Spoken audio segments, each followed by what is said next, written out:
The power of mental discipline. Think about it. What if I told you that the biggest battle of your life isn't with the outside world, but with your own mind? Would you believe it? Every morning when you hit snooze and say, just 5 more minutes, every time you delay your goals, every time you make a wrong decision knowing it's wrong, that's when your defeat begins. The truth is, most people don't fail in life because they lack talent. They fail because they lack control over their thoughts, emotions, and actions. That's the real game, the game of mental discipline. Because the day you learn to control your mind, the world will no longer be able to control you. Chapter 1. Understanding the power of mental discipline. If you were given just one skill to achieve every goal in life, what would it be? Not money, not talent, not luck. The real answer is mental discipline. It's the force that keeps you moving even when you don't feel like it. It keeps you focused amid distractions and turns ordinary people into extraordinary ones. But here's the bitter truth. Most people completely misunderstand discipline. They think it means forcing yourself, enduring pain, or making life boring. In reality, discipline isn't punishment. It's the path to freedom. You've probably noticed when you start something new, going to the gym, studying, learning a skill, you're highly motivated at first, but within days that excitement fades and you fall back into old patterns. Why? Because you were depending on motivation, and motivation is always temporary. It comes and goes. Discipline, on the other hand, is a system, one that pushes you to take action regardless of your mood. That's the difference between winners and everyone else. Now imagine your mind is a battlefield. On one side, your goals, success, fitness, money, respect. On the other side, your desires, comfort, laziness, distractions, instant pleasure. Every day, every minute, this battle rages inside you. When you choose Netflix over work, when you scroll your phone instead of focusing. In those moments, you surrender to your desires, and slowly these small defeats shape your identity. You start convincing yourself, I'm just not a disciplined person. But the truth is, discipline is not an inborn talent. It's a skill that can be trained. Here's a powerful fact. Your brain always chooses the easiest path because its job is to conserve energy. That's why it gives you excuses. I'll start tomorrow. I'm not in the mood. Let me rest a little. These are tricks to keep you in your comfort zone. But just as your brain holds you back, you can also train it. Every time you choose discomfort over comfort, every time you take action despite fear or laziness, you're rewiring your brain. You're teaching it, I am in control. Slowly, discipline becomes your habit. You don't need to push yourself anymore. You simply become the kind of person who takes action. Chapter 2. Why most people fail to stay disciplined. Have you ever noticed? You know what needs to be done, yet you don't do it. You've read books, watched videos, understood strategies, but when it's time to act, you freeze. And the most dangerous part? Slowly, you start doubting yourself. You think maybe you're just not capable of discipline. But the truth is completely different. The problem isn't you. The problem is the system you're using to run your mind. Most people fail at discipline because they confuse motivation with discipline. As long as the mood is good and energy is high, everything feels easy. But the moment difficulty arrives, everything falls apart. Because motivation runs on emotions, and emotions are never stable. Your brain is also programmed for short-term pleasure. When you scroll social media, eat junk food, or procrastinate, you get an instant dopamine hit. Your brain memorizes this pattern. Then every time you face something difficult, studying, working out, an important task, your mind automatically pushes you toward the easy escape. There's another hidden enemy, all or nothing thinking. If I can't do a full workout, I'll skip it. If I can't study for 2 hours, I'll skip today. This mindset causes you to feel like you're stuck in a cycle of failure and frustrationers. I'll skip today. This mindset causes you to ignore the power of small actions. But real discipline lies not in perfection, it lies in consistency. And the biggest truth that very few understand, discipline doesn't fail because you're weak. It fails because you don't control your environment. If distractions surround you, if your phone buzzes every 5 minutes, If the people around you aren't disciplined, no matter how hard you try, you'll keep failing. Willpower is limited, but environment has infinite influence. Successful people don't just control their minds, they design their environments. They remove distractions and build systems so they don't have to constantly burn willpower. There's also a silent killer: identity. If deep down you don't see yourself as a disciplined person, no technique will work, because your behavior always follows your identity. If you think I'm lazy, your actions will reflect that. But if you shift your identity, if you tell yourself, I am a disciplined person, your actions will gradually follow. Chapter 3: How to Control Your Mind and Emotions. Imagine it's 2 a.m. The whole city is asleep, but your mind isn't. Thoughts are so loud that even the silence feels noisy. Doubts on one side, fears on the other, and you're standing in the middle, confused, stuck, powerless. Most people give up right here because they believe their thoughts are their reality. But here's a hidden truth: you are not your thoughts. You are the one who observes them. This realization changes everything. As long as you treat every thought as truth, you remain under its control. But the moment you start watching your thoughts from a distance, control begins shifting to you. Your mind is like a machine that generates thousands of thoughts every second, most of them random, useless, and often negative. The problem starts when you give weight to every thought and chase every emotion. Imagine your mind as a radio station with different frequencies playing: fear, anger, laziness. You unknowingly tune into every channel. But what if you decided which channel to listen to? That's emotional control. Not reacting, but choosing your response. Emotions themselves aren't the problem. The problem is your reaction. When you make impulsive decisions in anger or avoid action out of fear, you become a slave to your emotions. But controlling emotions doesn't mean suppressing them. It means understanding them, observing them, and consciously deciding what to do. The most powerful tool for this is awareness.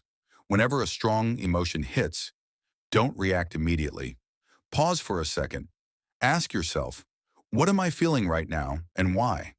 That small pause pulls you out of automatic reaction and gives you conscious control. Here's a deep fact: your brain always repeats familiar patterns. If you panic under stress or procrastinate out of laziness, it becomes your habit.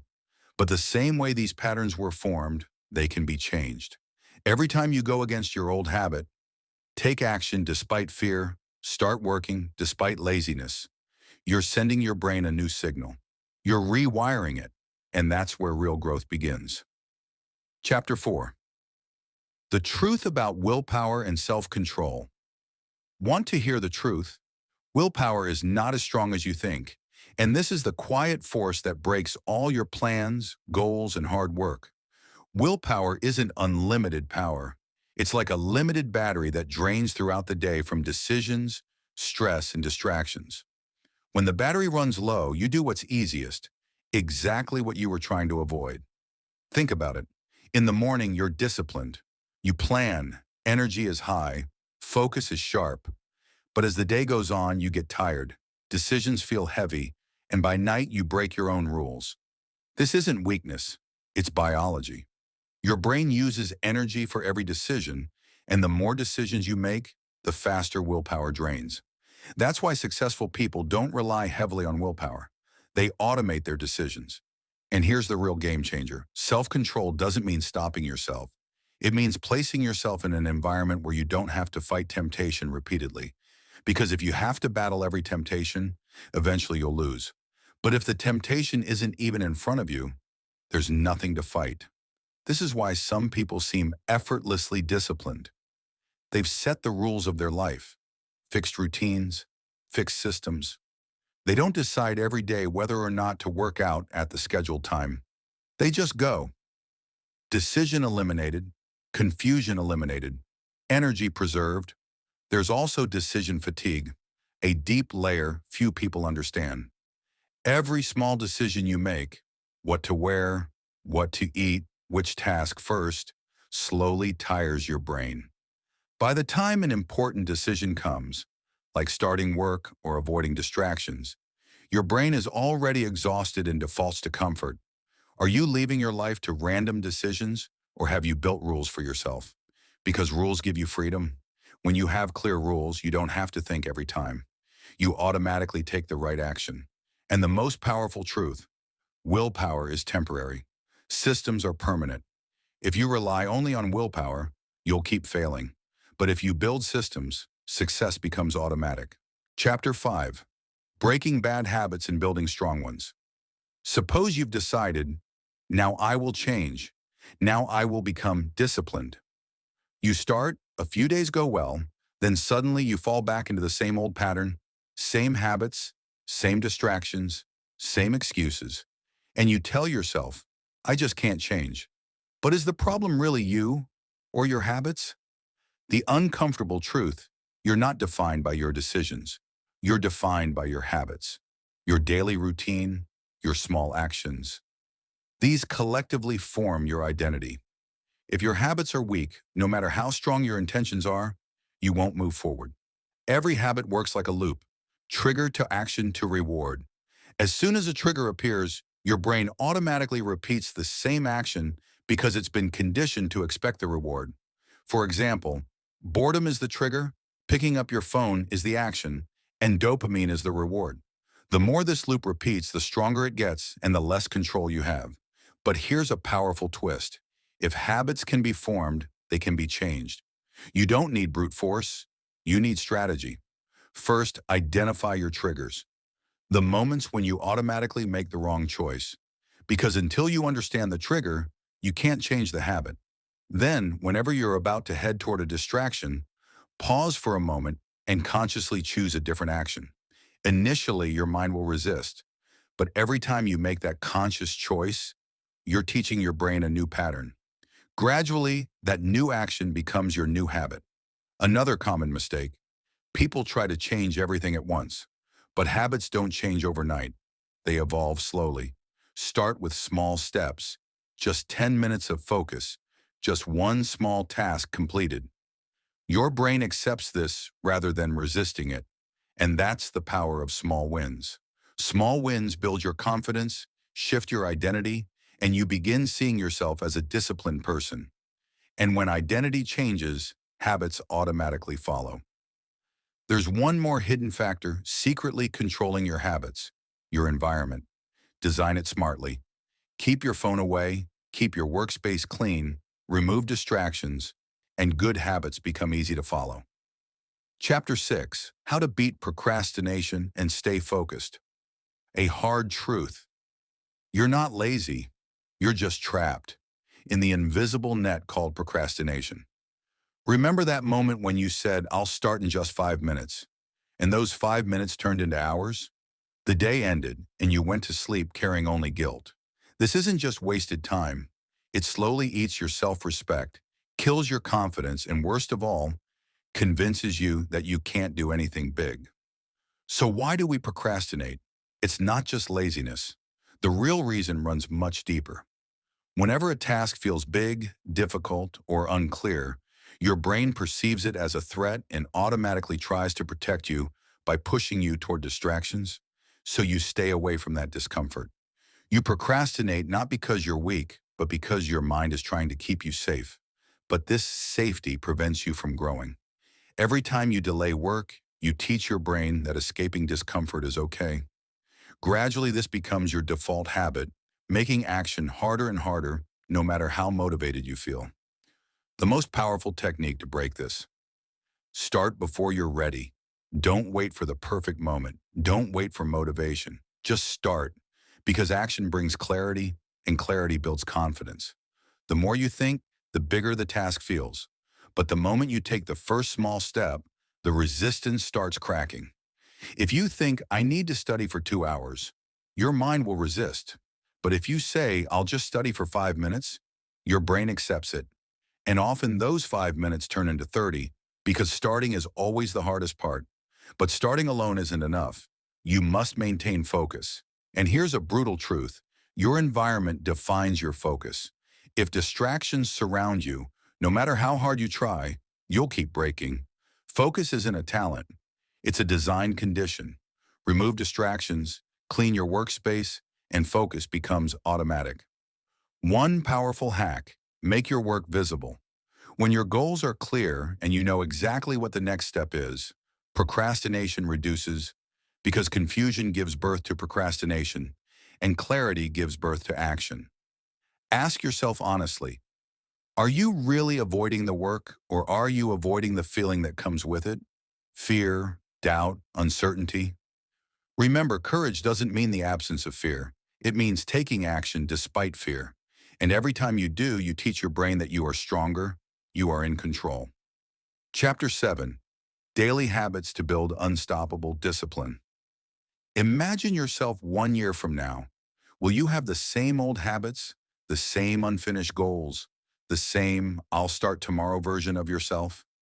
Or will you be someone who wakes up with clarity, stays focused amid distractions, and gets closer to their goals every single day? The difference comes down to just one thing: your daily habits. The truth is, success doesn't come from one big decision. It's built from the small actions you repeat every day. But people underestimate daily habits, thinking, what difference can something this small make? And that's exactly where they lose, because small actions compound into big results. But it happens slowly, so slowly that you don't feel any change at first. And that's where patience is tested. Your mind wants instant results. If it doesn't get an immediate reward, it loses interest and convinces you this isn't working. But the truth is, discipline is like a seed that needs to be watered every day, even when no fruit is visible yet. Imagine adding some simple but powerful habits to your daily life. Wake up and spend 10 minutes planning. Set one clear goal for the day. Limit distractions. Take focused action on your most important task. Gradually, these actions become your identity. Then you don't need to push yourself, because you've become the kind of person who is naturally disciplined. One crucial point: habits only stick when they're simple and realistic. If you try to become perfect overnight, you'll burn out quickly. So place consistency above perfection. Do a little every day, but do it. Missing one day doesn't break you, but repeatedly quitting brings you right back to where you started. And the most powerful shift: don't see discipline as a burden. Make it part of your identity. When you tell yourself, "I have to follow discipline," it becomes external pressure. But when you say, "I am a disciplined person," it becomes your identity. And identity-based habits are the strongest, because you don't force yourself to follow them. You follow them naturally. Conclusion: imagine standing in the same place 1 year from now. Same habits, same excuses, same regrets. Thinking, "I wish I had changed that day." That word, wish, is what breaks a person from the inside for a lifetime. You now understand what discipline really is, why most people fail, how to control your mind and emotions, the real truth about willpower, how habits work, how procrastination silently pulls you back.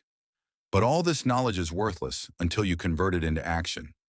Because the biggest gap in the world is between knowledge and action, and those who bridge this gap are the ones who truly win.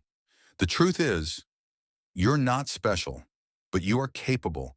You have the same brain, the same potential. The only difference is that some people learn to control their minds and others remain controlled by them their whole lives. Today, that same choice stands before you. Discipline is not a talent. It's not a gift. It's a decision, one you have to make every single day. When you're tired, when you're demotivated, when you have absolutely no desire to move. Taking action anyway, that is discipline. You don't need to be perfect. You just need to be consistent. If you become just 1% better every day, a year from now, you'll be a completely different person. But if you don't take action today, nothing will change. So ask yourself one final question. Are you ready for the discomfort that comes with growth? Or do you want to stay in that comfort zone that's slowly destroying you from within? Because the truth is simple. Either you choose discipline or regret will choose you. The decision is yours.